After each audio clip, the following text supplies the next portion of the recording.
My house. I cherish, I take pride in. I value my habit of greeting every morning with a small prayer in my puja room. The most precious room in my house is my room of worship or puja. The day when I opened my eyes, I could not make my first steps to my worship room. I found myself gasping for my breath. My head was reeling. I felt feeble, weak, low energetic. After some struggle, I opened my eyes, rolled my eyes to catch a glimpse at the wall of the room where my memorable photo frame was hanging. I knew I could not see it clearly from my bed, but in my mental eye appeared the image of me with my dad. My dad gave me a great gift that is almost 100 years old house. This house, every stone of this is invaluable to me. I know every nook and corner of this house. I am a witness to all the changes it went through. Its ceiling, from palm leaves to slabs, and then on to tin sheets.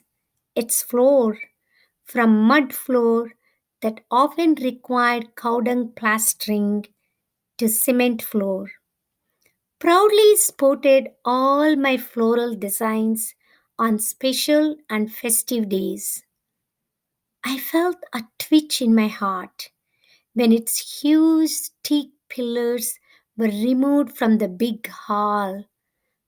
I still clearly remember the location of a stable for my buffaloes on the front side and a separate kitchen in the left corner of back of my house. Later on, replaced by big coconut trees and my special fragrant flowering plant. Hence, no regrets even to the house. Apparently, it might want some modern look. Hence, it welcomed the covering of muddy floor with stone slabs on the front side.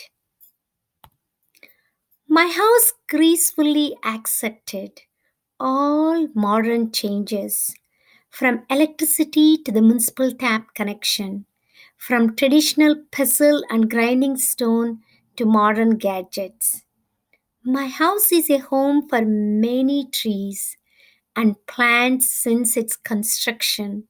My house and I shared the same passionate love for flowering plants, fruit bearing trees, wood trees, vegetable plants. How pleasant it is to sleep outside on summer evenings. The light fragrances from flowering plants wafting and floating on the gentle breezes, staring lovingly at the star studded sky or moonlit sky, all those beautiful memories drifting through my mind. It seems my house is trying to whisper in my ears. You shared your memories about me.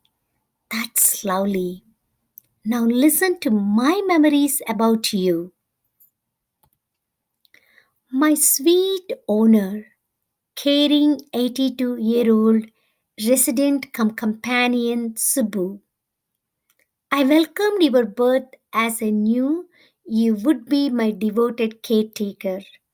I still remember your baby cries, your childhood games, your interest in prayers and festivals, your devotion to your dad after passing off your mom, your you blossoming into youth under the care of your aunt, your marriage, and above all, your dream of becoming a doting mother. Never held or raised your hand on your five children. Despite your long, tiring, and hard working day, from tending cattle to cooking, your simple joys in their success, your tears when they moved away, shattering your dream of having all your children settle in the same house. Sometimes I felt jealous of your unquestionable love for your children, but your strong attachment to me became evident when you religiously allotted your time to my keeping and gifted me with many plants, especially when you braved rainy days and chilly nights to stay with me in the veranda. At the time when the major portion of me was kept closed after the passing of your husband in your late 70s. Oh, my house, after listening to you, my heart became overwhelmed with myriad emotions. I witnessed many ups and downs. When I received the saddest news about my son's cancer, my house, my home, you stood by me and gave me the strength. Let your Subbu share her deepest and strongest desire to breathe my last in your lap, my precious home. Do you think it's going to be fulfilled? Answer me, my house. Say something positive.